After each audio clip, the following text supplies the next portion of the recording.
माशाल्लाह जी, ये हमारे जो हैं पीर साहब, पीर मोहम्मद दिलशाद साहब, ये जी तवीज़ लिख रहे हैं माशाल्लाह।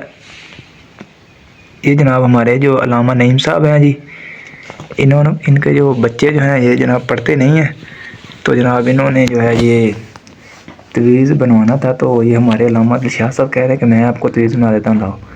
तो ये दिलशाद साहब जो ये तवीज़ बना के दे रहे हैं, ये देखिए जी माशाल्लाह तवीज़ बन रहा है। दिलशाद साहब ये तवीज़ बन रहा है जी।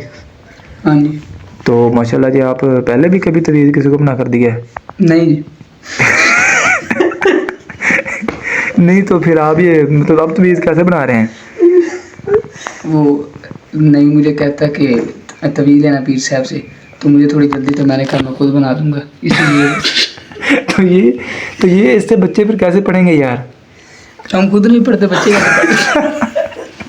नहीं दिलशाद साहब यार, ये भाई नईम ने यार तवीज़ जो लेना था, ये तो भाई नईम ने लेना था तवीज़ यार, ताकि बच्चे जो हैं वो मतलब तवीज़ से पढ़ने लग जाएं, क्योंकि बच्चे जो हैं वो पढ़ते नहीं हैं। तो ये आप जो तवीज़ लिख कर दे रहे हैं माशाल्लाह, इस पर क्या लिख रहे हैं? इससे बच्चे की आपको गारंटी है कि बच्चे पढ़ने लग जाएंगे? मतलब वो जो बच्चे जो गारंटी तो पढ़ने की नहीं मैं दे सकता, लेकिन लट मुझे लगता है ज़रूर।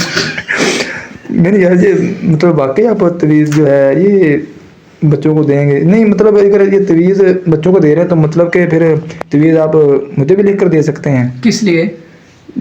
शादी नहीं मेरी हो रही थी, ये मेरी अपनी नहीं हुई है। नहीं दिलशाद साहब, ये यार देखना यार, ये कहीं इन्हों को बच्चे जो पहले थोड़ा बहुत पढ़ते हैं वो भी पढ़ना छोड़ जाएं। यार वाकई गाल तो तेरी किस्म सही है।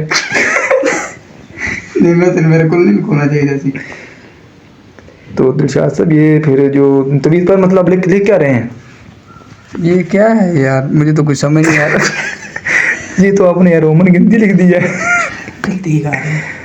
टाइम होगा बाद नमाज नीम साहब कह रहे हैं कि नमाज का टाइम होगा, जल्दी जल्दी तो बना रहे।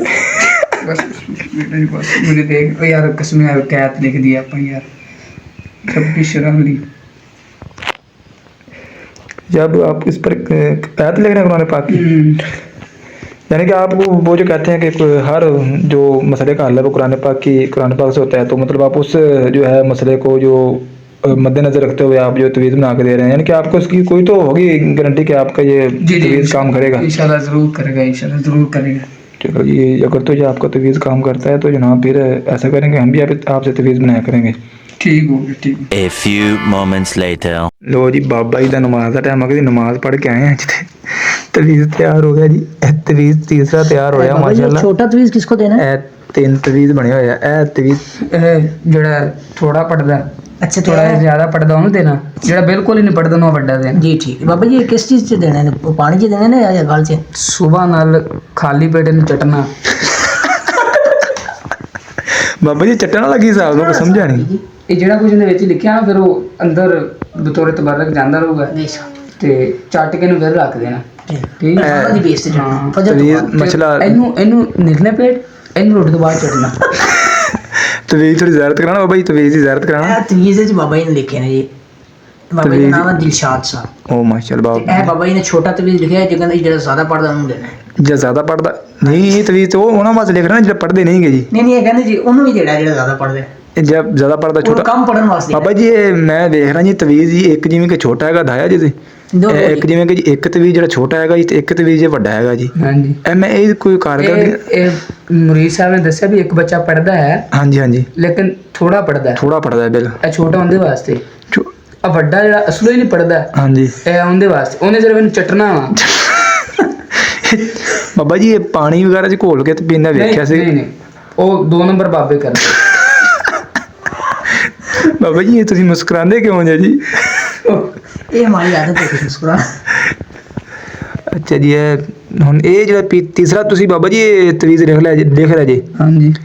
ਇਹਦੀ ਬੜੀ ਥੋੜੀ ਸਾਨੂੰ ਇੰਟਰੋਡਕਸ਼ਨ ਕਰਵਾ ਦਿਓ ਕਿ ਜੀ ਬਾਬਾ ਜੀ ਇਹ ਤੀਸਰਾ। ਮੈਨੂੰ ਇੱਕ ਵਾਰ ਬਣਾ ਲੈਣ ਤੇ ਫਿਰ ਇਹਦੀ ਸ਼ੇਪ ਤੋਂ ਦੱਸਾਂਗੇ ਕਿੰਦੇ ਵਾਸਤੇ ਹੈ ਤੇ ਕੀ ਕਰਨਾ। ਚਲੋ ਜੀ ਬਾਬਾ ਜੀ ਤੁਸੀਂ ਬਣਾ ਲਓ ਜੀ ਮਾਸ਼ਾਅੱਲਾ। ਹਾਂਜੀ। ਤੇ ਫਿਰ ਜੀ ਇਹ ਬਾਬਾ ਜੀ ਮਾਸ਼ਾਅੱਲਾ ਤੁਸੀਂ ਜਿਹੜਾ ਤਵੀਜ਼ ਹੈ ਇਹਨੂੰ ਬੜਾ ਅੱਛਾ ਤਰੀਕੇ ਨਾਲ ਜੀ ਤੁਸੀਂ ਉਹ ਲਾਇਆ ਜੀ, ਤਹਿ ਤੂ ਵਗੈਰਾ ਤੇ ਬੜੇ ਅੱਛੇ ਕਵਰ ਕੀਤੇ ਜੀ, ਫੋਲਡ ਕੀਤੇ ਜੀ, ਦਿਖਾਣਾ ਬੜਾ ਜਿਹਾ ਗੌਰ ਨਾਲ ਜੀ। है जी बाबा जी बड़े अच्छे इन्हों का अंदाज इन्हों का तरीका है। देखो जी बड़ा प्यारे बाबा जी ने फोल्ड किया। बाबा जी ये तुसी मतलब कित्थों सिक्ख्या तरीका जी, ये कित्थों मतलब ਤੁਹਾਡੀ ਇਹ ਦਾਦਾ ਜੀ ਮੇਰੇ ਪੀਰਾਂ ਕੋਲੇ ਬਹਿੰਦੇ ਸੀ। अच्छा ਅੱਛਾ ਜੀ ਤੇ ਮੈਂ ਦਾਦਾ ਜੀ ਕੋਲੇ ਬਹਿੰਦਾ ਸੀ। ਅੱਛਾ ਜੀ, ਇਹ ਮਤਲਬ ਕਹਿਣ ਦਾ ਮਤਲਬ ਤੁਸੀਂ ਦਾਦਾ ਜੀ ਕੋ ਮਸ਼ਹੂਰ ਸਿੱਖੇ ਹੋਏ ਜੀ। ਹਾਂਜੀ ਹਾਂਜੀ ਅਲਹਮਦੁਲਿਲਾ। ਅੱਛਾ ਜੀ, ਇਹ ਆਪਣੇ ਦਾਦਾ ਜੀ ਦਾ ਮਤਲਬ ਕੀ ਕਾਰੋਬਾਰ ਸੀ ਜੀ? ਉਹ ਦਾਦਾ ਜੀ ਕੋਈ ਨਹੀਂ, ਬਸ ਐ ਮੱਝਾਂ ਮੁੱਝਾਂ ਨੂੰ ਆਉਂਦੇ ਸੀਗੇ ਤੇ ਨਾਲ ਪੀਰ ਮੁਰੀਦੀ ਕਰਦੇ ਸੀਗੇ। ਮਾਸ਼ਾਅੱਲਾ ਮਾਸ਼ਾਅੱਲਾ, ਦਾਦਾ ਜੀ ਪੀਰ ਸਨ ਜੀ। ਹਾਂਜੀ ਦਾਦਾ ਜੀ ਪੀਰ। ਮਤਲਬ ਕਿ ਇਹ ਦਾਦਾ ਤੋਂ ਤੁਹਾਡੇ ਮਤਲਬ ਵਾਲਿਦ ਸਾਹਿਬ ਤੇ ਤੋਂ ਮੁੜ ਕੇ ਤੁਹਾਡੇ ਤੇ ਇਹ ਜੀ ਆਈ ਹੈ, ਹਾਂਜੀ ਹਾਂਜੀ ਬਿਲਕੁਲ ਬਿਲਕੁਲ। ਯਾਨੀ ਕਿ ਪਹਿਲੇ ਤੁਹਾਡੇ ਵਾਲਿਦ ਸਾਹਿਬ ਤੇ ਆਈ ਹੈ, ਫਿਰ ਦਾਦਾ ਤੋਂ ਹੀ ਕਿ ਨਹੀਂ, ਡਾਇਰੈਕਟ ਵਾਲਦ ਸਾਹਿਬ ਨਹੀਂ, ਵਾਲਦ ਸਾਹਿਬ ਇਸ ਕੰਮ 'ਚ ਨਹੀਂ ਸੀਗੇ। ਡਾਇਰੈਕਟ ਵਾਲਦ ਸਾਹਿਬ ਮੈਨੂੰ ਰੋਕਦੇ ਸੀ, ਵਾਲਦ ਸਾਹਿਬ। ਅੱਛਾ ਅੱਛਾ ਜੀ। ਹਾਂਜੀ। ਤੇ ਇਹ ਦਾਦਾ ਜੀ ਤੋਂ ਫਿਰ ਕਿਵੇਂ ਤੁਹਾਡੇ ਤੋਂ ਡਾਇਰੈਕਟ ਹੀ ਆ ਗਈ ਮਰੀਦੀ? ਦਾਦਾ ਜੀ ਨੂੰ ਮੈਂ ਦੇਖਿਆ ਨਹੀਂ ਹੋਇਆ। ਦਾਦਾ ਜੀ ਕਬਰ ਤੇ ਬੰਦੇ ਜਾ ਕੇ ਜੀ? ਨਹੀਂ, ਮੈਨੂੰ ਖੁਆਬ 'ਚ ਆਇਆ ਸੀ ਇੱਕ ਦਿਨ। ਅੱਛਾ ਅੱਛਾ, ਦਾਦਾ ਜੀ ਖਾਬ ਚ ਆਏ ਸੀ। ਇਹ ਥੋੜਾ ਇਹ ਤਰੀਕਾ ਕਰਾਮਤ ਹੈ ਨਾ ਇਹ ਸਾਡੀ ਫੋਲਡ ਬਜ਼ੁਰਗਾਂ ਦੀ ਫੋਲਡ ਕਰਨ ਦਾ ਤਰੀਕਾ ਜ਼ਰਾ ਸੀ ਬਾਬਾ ਜੀ ਸਾਨੂੰ। ਆਜੋ ਅੱਗੇ ਆਓ ਅੱਗੇ ਆਓ। ਅੱਛਾ ਜੀ, ਥੋੜਾ ਜਿਹਾ। ਇਹ ਬਾਬਾ ਜੀ ਨੇ ਖਾਬ 'ਚ ਸਿਖਾਇਆ ਸੀ। ਅੱਛਾ, ਇਹ ਖਾਬ ਇਹ ਕਿਵੇਂ ਫੋਲਡ ਕਰਨਾ ਜੀ? ਇੱਥੋਂ ਇਸ ਤਰ੍ਹਾਂ। ਹਾਂਜੀ ਹਾਂਜੀ। ਬਸ ਜੀ ਇਹ ਦਾਦਾ ਜੀ ਦੀਆਂ ਕਰਾਮਤਾਂ ਨੇ ਸਾਰੀਆਂ। ਮਾਸ਼ਾਅੱਲਾ ਜੀ ਮਾਸ਼ਾਅੱਲਾ, ਇਹ ਜਿਹਨੂੰ ਫੋਲਡ ਕਰ ਰਿਹਾ ਜੀ। ਹਾਂਜੀ, ਇਹ ਮੁਰੀਦਾਂ ਦੇ ਕੰਮ ਆ ਰਹੀਆਂ ਨੇ। ਆ ਮਾਸ਼ਾਅੱਲਾ ਮੁਰੀਦ ਵਾਲੀ ਮੜਿਆ ਕਰੋ, ਮੁਰੀਦ ਬੜੀ ਦੂਰੋਂ ਆਏ ਨੇ, ਸਿਆਲਕੋਟ 'ਚੋਂ ਆਏ ਨੇ। ਬਾਬਾ ਜੀ ਦੀ ਮੁਹੱਬਤਾਂ ਨੇ ਟਾਈਮ ਦਿੱਤਾ ਜੀ, ਬਾਬਾ ਜੀ ਤਵੀਜ਼ ਲਿਖ ਕੇ ਦੇ ਰਹੇ ਨੇ। ਅੱਛਾ ਜੀ, ਇਹ ਫੋਲਡ ਕਰਨ ਦਾ ਤਰੀਕਾ ਜੀ, ਇਹ ਮਾਸ਼ਾਅੱਲਾ ਤੁਹਾਨੂੰ ਕਿਹਨੇ ਸਿਖਾਇਆ ਜੀ? ਦਾਦਾ ਜੀ ਨੇ ਖਾਬ 'ਚ। ਅੱਛਾ, ਦਾਦਾ ਜੀ ਮਾਸ਼ਾਅੱਲਾ ਫੋਲਡ ਕਰਨ ਦਾ ਤਰੀਕਾ ਖਾਬ ਚ ਸਿਖਾਇਆ ਸੀ ਜੀ। ਹਾਂਜੀ।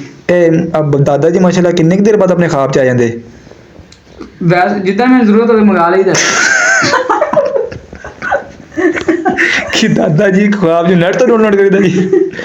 ਇਹ ਦਾਦਾ ਖਾਬ ਜੀ ਨੈਟ ਤੋਂ ਡਾਊਨਲੋਡ ਕਰ ਲੈਂਦੇ ਨੇ। ਬਸ ਜੀ ਫਿਰ ਤੁਹਾਨੂੰ ਪਤਾ ਹੈ, ਇਹੀ ਤਾਂ ਕਰਾਮਤ ਹੈ ਦਾਦਾ ਜੀ ਦੀ ਜਿਹੜੀ ਮੇਰੇ ਕੰਮ ਆ ਰਹੀ ਹੈ।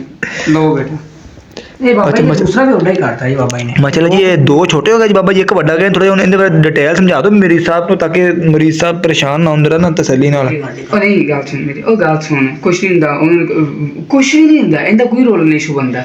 ਉਹਨੂੰ ਕਹੀਂ ਵੀ ਆ ਇਦਾਂ ਹੀ ਸੀ ਕਿ ਘਰ ਯਾਰ ਐਵੇਂ ਖਰਾਬ ਹੋ ਜਾਣਾ, ਖਰਾਬ ਕਿਸ में ਖਰਾਬ ਹੋ ਹੋਰ ਜਾਣਾ। ਲੈ ਦੇ ਕੁਛ ਨਹੀਂ ਚਲੇ ਦੇ।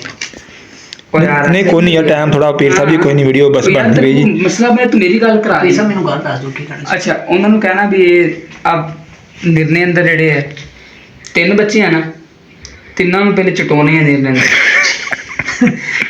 ਚਟਨੇ ਉਹਨਾਂ ਨੇ ਕੋਈ ਨਹੀਂ ਮੈਨੂੰ ਪਤਾ, ਲੇਕਿਨ ਤੁਸੀਂ ਉਹਨਾਂ ਨੂੰ ਚਟਾਉਣੇ ਜ਼ਰੂਰ ਆ ਧੱਕੇ ਨਾਲ। ਧੱਕੇ ਨਾਲ। ਹਾਂਜੀ। ਸਵੇਰ ਉੱਠਦਿਆਂ ਸਾਰੀ ਠੀਕ। ਸੁੱਤਿਆਂ ਪਿਆ ਇਸ ਤਰ੍ਹਾਂ ਜੇ ਬਾਹਰ ਪਿਆ, ਹਾਂ ਚਟਾਈ ਜਾਓ ਚਟਾਈ ਜਾਓ, ਜਿਹਦੇ ਤੇ ਕਰੋ ਚਟਾਈ ਜਾਓਗੇ ਖੁਦ ਹੀ ਪੜਨ ਲੱਗ ਪੈਣਗੇ ਬਿਸਮਿਲ੍ਲਾਹਿਰ ਰਹਿਮਾਨਿਰ ਰਹੀਮ ਬਿਸਮਿਲ੍ਲਾਹਿਰ ਰਹਿਮਾਨਿਰ ਰਹੀਮ। ਇਹ ਕਰਾਮਤ ਹੈ ਦਾਦਾ ਜੀ ਦੀ। ਅੱਗੇ ਜੀ। ਤੇ ਬਾਕੀ ਹੁਣ ਮੈਨੂੰ ਜਲਦੀ ਹੈ, ਠੀਕ ਹੈ, ਅਸਲਾਮ ਵਾਲੇਕੁਮ। ਇਹ ਪੀਰ ਸਾਹਿਬ ਅਮੂਮਨ ਤੇ ਮਰੀਜ਼ ਉੱਠ ਕੇ ਜਾਂਦੇ ਤੇ ਇਹ ਤੁਸੀਂ ਜਾ ਰਹੇ ਉੱਠ ਕੇ ਮੈਂ ਕੁਝ ਤੇ ਮੈਂ ਇਹਨਾਂ ਕੋਲ ਖੁਦ ਆਇਆ ਸੀ। ਅੱਛਾ ਅੱਛਾ ਅੱਛਾ, ਇਹਨਾਂ ਦੇ ਮਸਲਾ ਉਹ ਕੀ ਕਹਿੰਦੇ ਹੁੰਦੇ ਆ, ਘਰ ਚ ਤਸ਼ਰੀਫ ਲਾਏ ਸੀ ਪੀਰ ਸਾਹਿਬ। ਹਾਂਜੀ, ਇਹਨਾਂ ਕੋਲ ਫਿਰ ਟਾਈਮ ਨਹੀਂ ਸੀ, ਫਿਰ ਮੈਂ ਕਿਹਾ ਵੀ ਚਲੋ ਮੈਂ ਆ ਜਾਂਦਾ।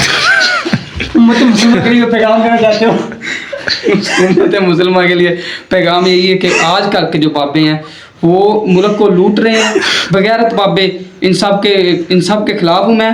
इसी तरह तवीज़ बनाते हैं ये लोग, लेकिन इसमें तो कुरानी आयात लिखी है, ये तवीज़ ठीक है, लेकिन जो बाबे लूट रहे हैं इसी तरह ख्वाब सुनाकर, झूठे ख्वाब सुनाकर लूट रहे हैं। इन बाबों से पनाह मांगिए और अल्लाह की तरफ रुजू कीजिए बस।